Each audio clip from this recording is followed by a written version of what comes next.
format today. I'm with Simon, we're outside PG. The weather is absolutely glorious. We thought today it might be nice to just give you a tour of the studio, all the rooms, what we do in each of the rooms. You can ask any questions, please fire away. And so we'll give you a little tour of the studio and what to expect if you come into the PG studio. Only one mic, so I'm going to be passing it from between Simon and myself, so do excuse me if it's not as seamless as hopefully it normally is. Right, let me just switch the camera around. Okay, so this is where we walk into the studio. All customers come through this door.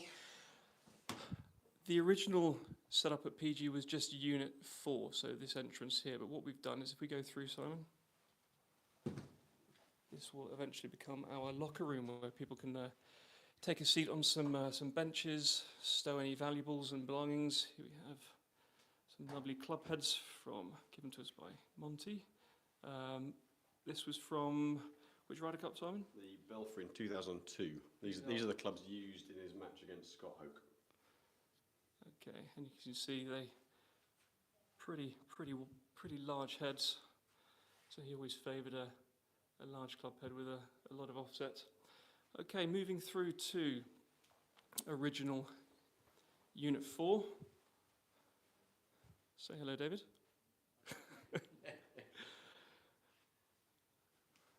So these are the original club fitting units. So they're all the same. Here we have dual screens. We have frequency meters and pneumatic clamps. Digital swing weight scales. Simon, we'll go through how the fitting bays are made up next door. So we're trying to duplicate all the demo stock on both sides of the studio. Again, here we have another bay, a lovely vista of St Andrews in the background, and the third fitting bay in Unit 4. Right, let's move through to the new side of the studio, which we opened in July.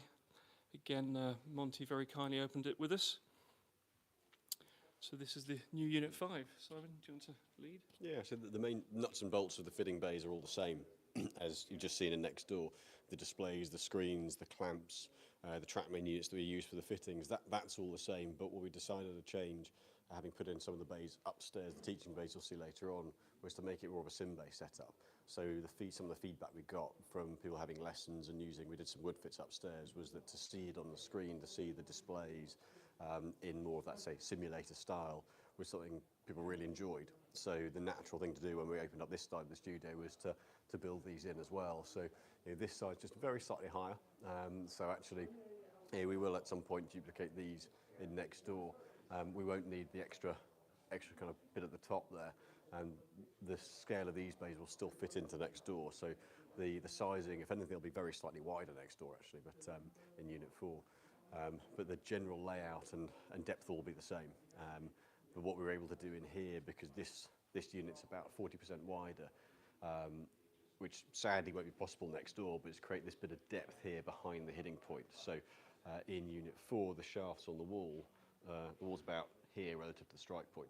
So the beauty of this side is it gives all of this area here, all of the space for myself and the other fitters to be in, but not be in the way of the hitting point. So just gives that little bit extra space and a little bit extra separation and a bit of extra scale. Now, we'll still enhance the experience next door by building in the sim setups, which, hopefully, we're not going to put a time frame on it, but it'd be nice to be able to do it within by the end of next year in an ideal world. But it's still going to enhance the experience of the fitting and actually the visuals of seeing that ball flight on the screen. That's something that's been really enjoyed. So as per next door, obviously these are filled in. We're going to be duplicating, as James said, most of these. There are some still to do for next door. We've got all the driver heads, right hand, left hand, fairway and hybrids, right hand, left hand, and iron heads, right hand, left hand. So we'll retain a single set of left hand, just purely from volume of people coming through the door, and we'll duplicate up all the irons and wood heads. Partly having the two units and the two sides to the studio, but also just the volume of people in. You don't want to be three of you waiting for the same club head to test or the same shaft. So it just allows more people to be in testing the same products and allows us to upscale a little bit more. So some great additions to the demos this year with the Fujikura, the Ventus that James is looking at now, the TRs, the Speeder NXs, updates to the Mitsubishi products that we'll always keep on top of, and coming into a time of the year where actually we're looking to next year as to what's going from the current product lines and then what's adding. We don't really want to duplicate within a brand where we can. So always looking to make sure there's a separation of product and a value to having it on the wall. Yes, there's no point us having three shafts from the same manufacturer that do the same thing and are possibly just a different price point. We want to offer a variety in costings, but a variety of performance as well. So make it to give as many valid options to test as possible.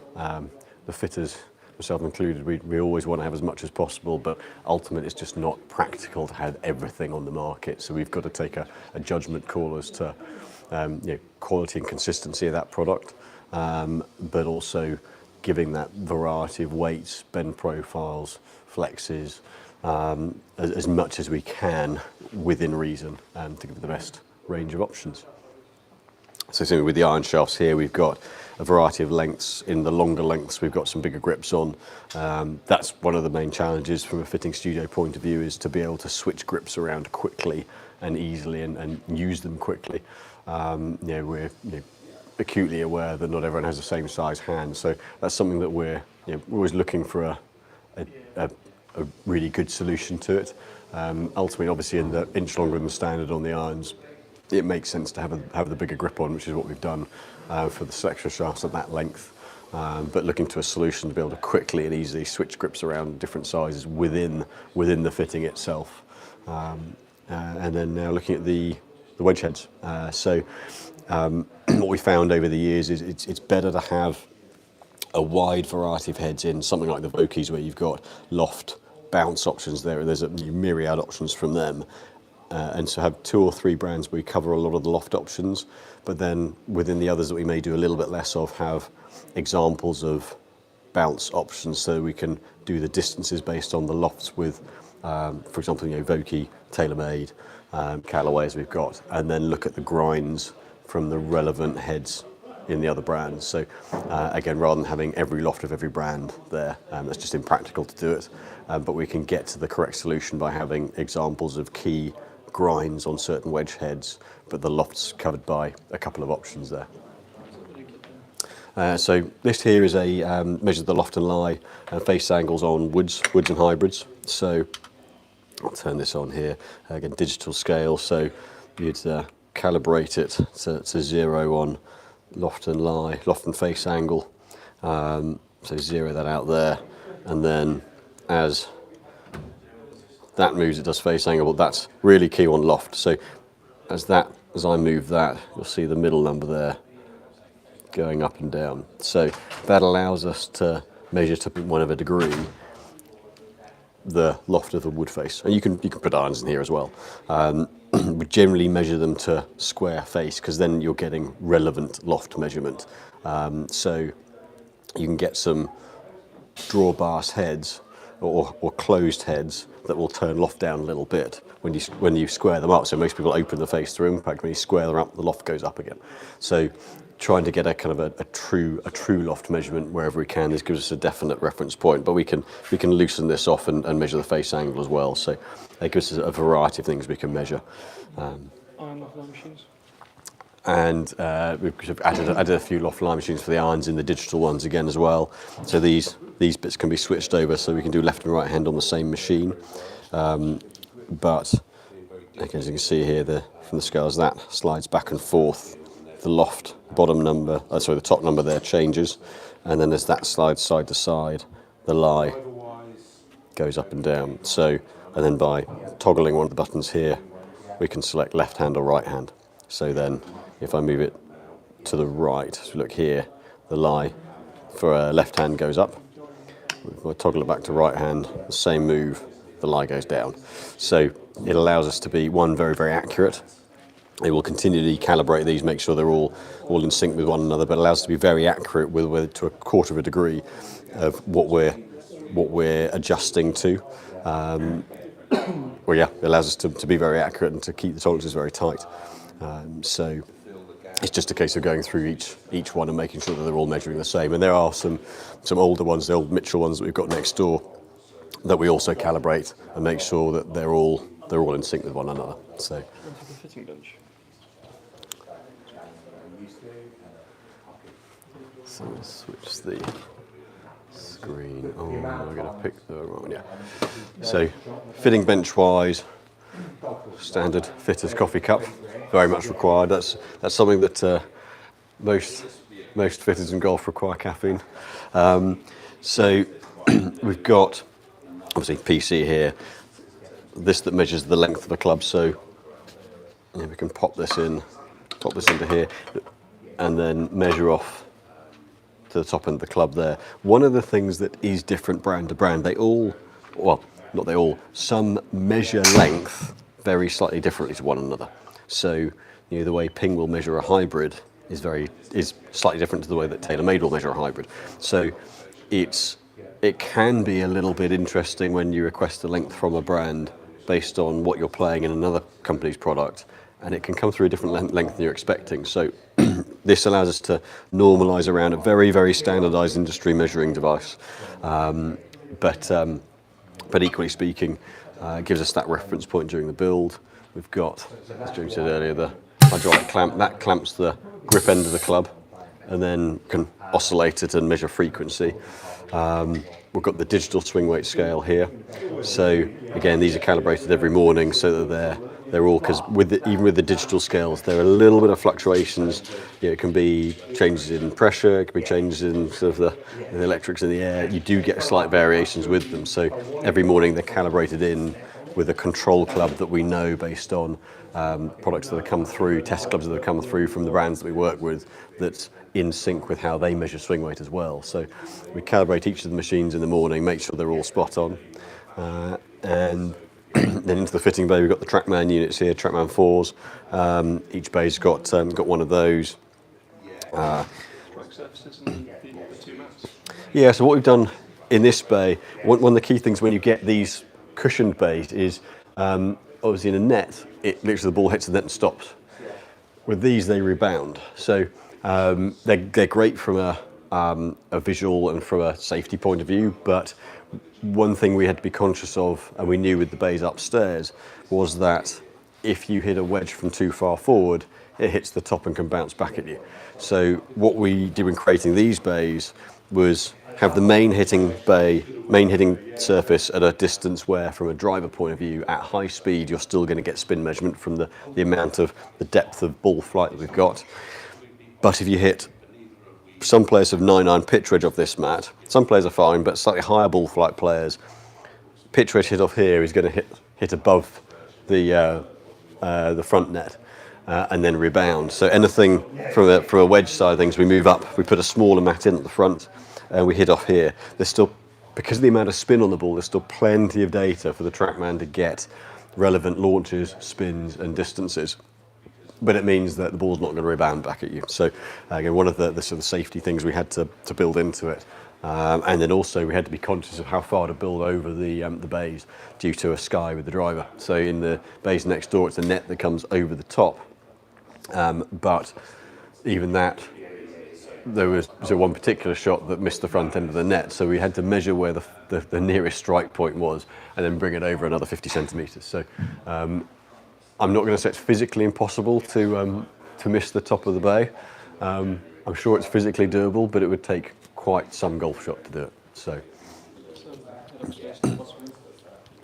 Clip it on if you want. So the lovely thing with this new unit on this side was the space allowed us to do a little bit more. So Kate, our PT, she's currently in a session, but we've got a bigger gym area here. So where the gym was upstairs next door, it was, what would you say, sort of 2/3 of the size, James? Yeah, about 2/3 of the size of this one. So Kate's been able to put extra pieces of kit, extra space to be able to do different exercises, and really augment the personal training side of things. So that's been an additional service we've had now for several years, but really taking that side of the business on. We actually managed to find these images from online store, some really quite nice, mildly arty scenes from popular golf courses. We tried to cover off American, English, Welsh, Scottish, Irish, worldwide courses. So we're now at the front door of Unit 5. So this is the same sort of mirror image entrance of where we came into Unit 4. So this would be where if some of Kate's clients will come in at this door, but all the Precision Golf clients for fittings will come in through Unit 4. So we'll head upstairs. So again, this sort of restructure allowed us to reorganise what we put where and plan forward a little bit more. So where Kate's gym was in Unit 4, next door to that was a treatment room that Stuart Robinson used for his biomechanics and chiropractic work, which is now upstairs in Unit 5. We'll enter that from a different is that side one? Okay. So obviously that's Stuart's room, medical equipment in there, so we keep that locked when he's not here. But that's got the same treatment bench. Some of the therapeutic equipment that he uses is in there. And then this was one of the key areas of the rebuild.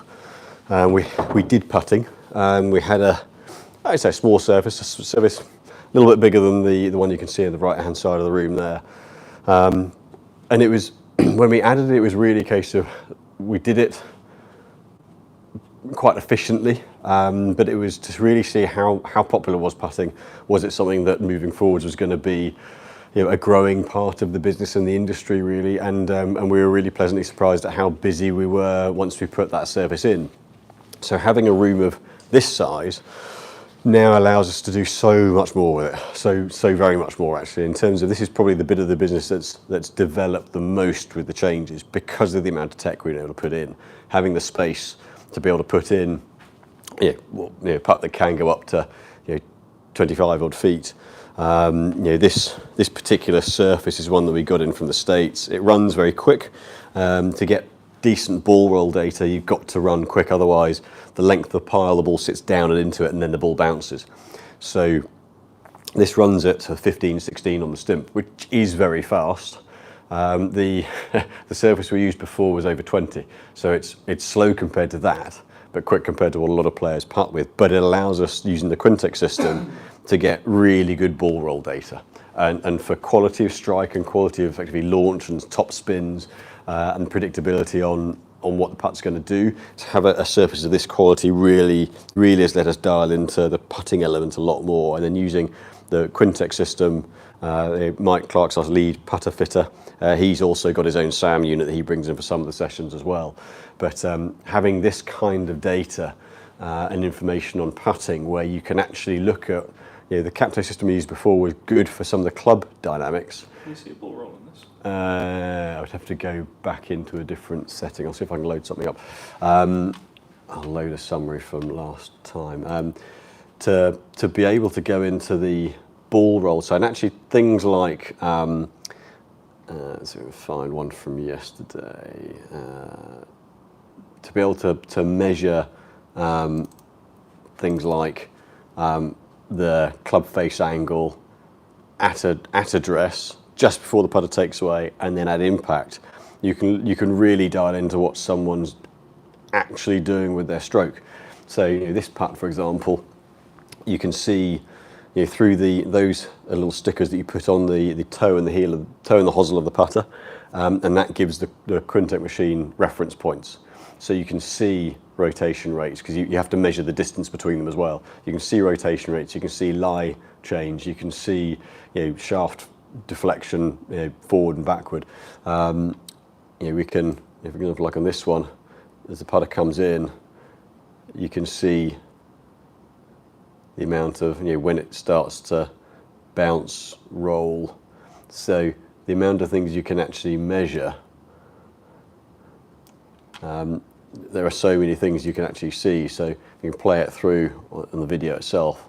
On this particular part, what it gives us in the sort of base data here, on the left-hand side here, it's got club speed, 4.3 miles an hour, acceleration rate of the putter, shaft lean, so minus is towards target, so D-loft on the shaft angle of 2.5 degrees, angle of attack, face angle. So one of the things with this player we were looking at is how much they rotate the face through the ball, and minimising that. Path, so very, very square, 0.3 of a degree, but we can also look at ball speed, launch angle, top spin and side spin, when the ball stops skidding and starts to roll. All those bits are actually kind of more of the base data. If I go into what we'd look at from a fitting point of view, the speed and consistency of that face rotation, face angle at impact. This system uses a traffic light system where effectively red is a slight concern, or red is a concern, something you want to improve. When it goes to amber, it's a mild concern but not a problem. Green's good, as you can see the rotation rate's very, very consistent and good there. And then occasionally you get a blue. Blue is essentially is what a robot would produce. So a human can do it, but it's going to be less consistent. So it gives us flags, markers to look at, right, these aspects of the stroke and aspects of the ball, flight and roll are good, fine, or need attention. And then it's really looking at how much of it is the putter and what can that do, how much of it's the player. So a bit like downstairs where we can interchange heads and shafts around and isolate one particular part, we can do the same with putters. So on the side here, you see running through from, we've got Seymour, Scotty Cameron, Even Roll, TaylorMade, Odyssey, the Tri-Hot series and the 11s and the White Hots, PXG, a couple of Cleveland putters, Bettinardi, a company called More Golf, who I'm sure you'll also hear more about in the next year or so. Selection of left-hand putters here as well within the brands. We've got a large selection of putter styles, but also the neck styles with which the dynamics help someone square the face correctly. So when people talk about face balanced or toe hang, that's really dictated by how the shaft and the head go together and where that balance point, that intersection falls. So face balanced is where the shaft essentially intersects the center of the face, and the more toe hang you create, the more the weight sits outside the shaft line. So something like that's got a bit of toe hang. We go to a short neck. I'll find the correct one. If I go to something like that neck where the shaft intersects much more into the heel, there's a little bit more toe hang. So the more the toe hangs that way, the more the weight sits outside the line. One of the biggest misconceptions with putting is that creates that creates an acceleration and a rotation of the toe. It doesn't. It's the complete opposite. So what we'll do is, with this system, much like downstairs, we've got particular grips that are regularly used that we've got in 3 lengths, and that's something we'll be expanding over the winter. And then examples of different grips that we can interchange. So I'll pick any old thing here, this Even Roll grip. We can take these two, and these are trimmed to specific lengths so that no matter what goes into it, they come out the same length. And these are screwed in, and then you make sure that you've got the grip square to the club head, and then these are all good to go from a testing point of view. So you can isolate head, hosel style, length, grip type, and you can test a variety of options and get the putter as physically close to what someone's going to get at the end product, much like we do downstairs with this system, rather than having, there are some we've got built, there are some challenges with regard to shaft diameters and things that certain brands make it difficult to do and put into the interchangeable system. But with putters, we can look at head shape for alignment, obviously loft, center gravity position, hosel style, and then and that's not behaving itself. And then we can put together something that is near as darn it identical to what someone's actually going to get, with the only difference being a visual or a feel. So as with downstairs, with woods and irons, we've got a loft line machine for putters.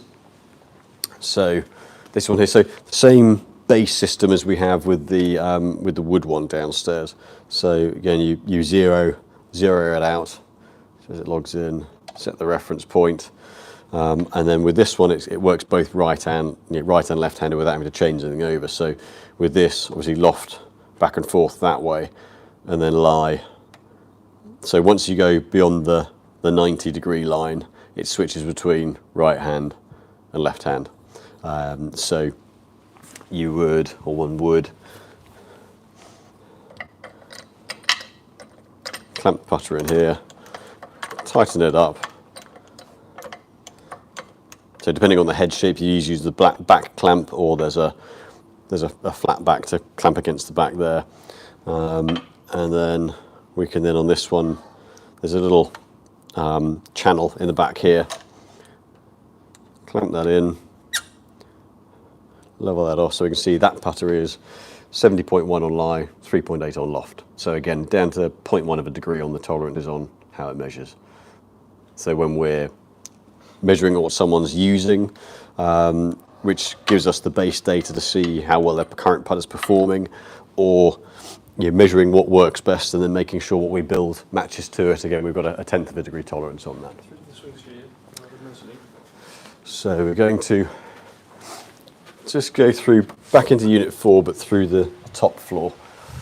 So one of the areas we never had before was an office / staff area. So this bit in particular is for that. So we've got a sort of an open plan office area that will be developed into being used a little bit more. There's Nick with his high energy lunch.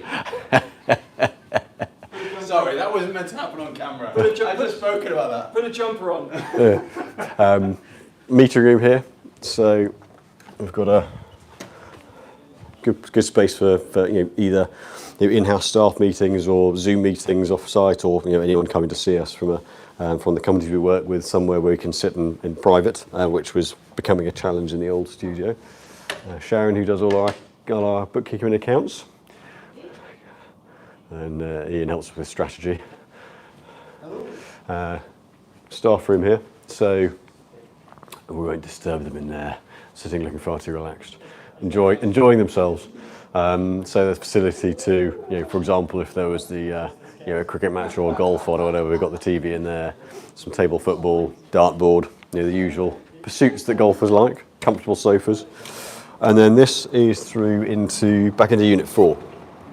So this is the original upstairs mezzanine area that we put in coming up 4 years ago.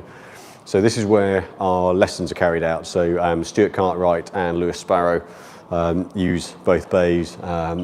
Lewis is currently in, I'm trying to remember which days he is. I think he's Mondays, or Tuesdays and Fridays, but that'll be developing. Stuart's currently with a group of his out in Dominican Republic, playing Teeth of the Dog, and so he uses this left-hand bay here. So we will be opening the diary up for some practice sessions over the winter, and it'll be in this right-hand bay. So you'll be able to have, whether it's the TrackMan range that we use for the fittings, which is going to be geared more to the club data side of it. TrackMan also has a virtual range where you can play to targets where the ball, in principle, reacts a little bit more like it would on greens on the course, and that's I guess a more kind of game-like. You can argue almost a more kind of real world setup to do practicing for distances, and you can still get some of the shot data. Or someone wants to come play 9 holes on sim. There are 140 odd courses on the simulator. This would also have the function for that as well. So back down to the original entrance. So as we come out here on the right, through that door is where the original gym, that'll be locked up. That's where the original gym and treatment room were. We've got a bit of stock of things stored in there at the moment, so that's currently locked. There's potential to develop that in the future. We've got some thoughts on what to do there, but we'll see as and when we do update it. And so as you can see here, back to where you enter from. So we're going to head back through again and just go into the workshop and the stock room.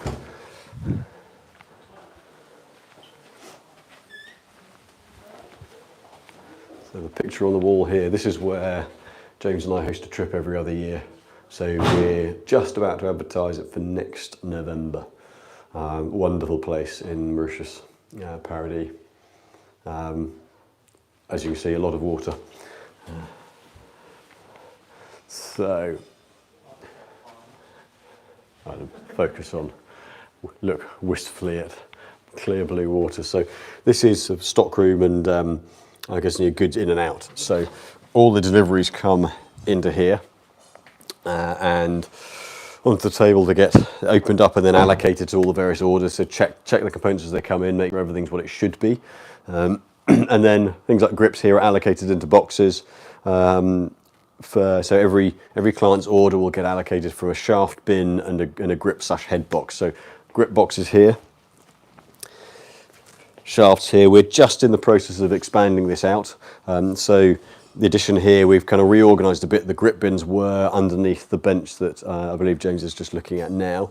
So we've just built this table in and put those under here so they're more accessible. And that also is going to create more storage for shafts. So as we've got busier over the years, we've constantly had to adapt the workshop and adapt our usage of space to make sure that we're never stretched for space, which inevitably you get to. So constantly looking to reorganise to make things as efficient as possible. So this is where the QC is done, quality controls. So you get a loft line machine here, where specs are put up there to reference against. Then they're all cleaned off, wiped down, all the components checked, and then each tag here is marked and dotted when it's completed, put up onto the racks here, where you'll then get an email to say your clubs are ready, whether it's either ready to collect or ready to ship, or components are here waiting for club work. So these are all being loft lie adjusted and checked off relative to the works orders and the invoices themselves. So we'll then, and this is part of the work in progress of the shaft storage here. So these are some of the things that will be going in underneath there. So we're looking at 2, 4, 6, 8, 10, so 50 storage boxes per box. So we can really upscale that quite quickly. As you can hear from the noise, Nunu's just prepping a tip of a shaft. So this is where the workshop used to be in next door. So where we were struggling for space was the build, the storage. We were just running out of room. We had run out of room. So now got anything that's in build is in here. So solely those products that are in build come into here. So Nunu's just prepped and cut the shafts there. So what he was doing was what we call linishing the tip of a shaft. So what that does, it takes on a steel shaft, takes the chrome off the tip and creates a rough surface for the epoxy to grip to. So if you have a completely shiny surface, it's quite slippery.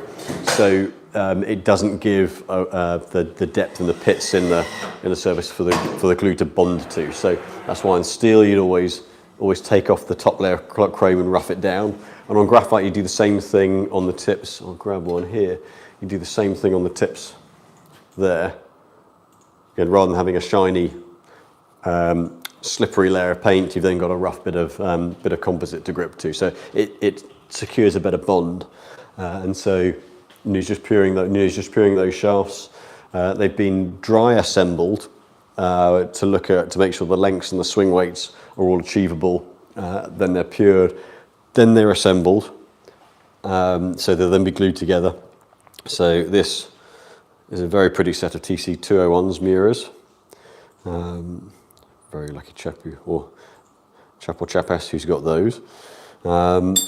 And those will then be assembled, ferrules put on, assembled, they'll be balanced, gripped.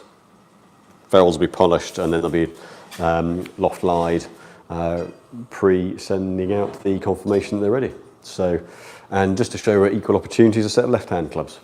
So, something that actually all brands have got much more versatile in terms of their availability of, but also the ability to test products now that we're not relying on built stock coming in. So, again, the range of left-hand products now in the studio to test is far more than it ever was. So that's you see the whole gamut of the studio. And one of the things that we wanted to create with the update was, a nice sort of sort of comfortable seating area, rather than being, unfortunately with the last 2 years we had to be much an in and out because of the COVID regulations. But now that we're not having to do that, we've now got some really nice comfortable areas where people can sit and stay as long as they like.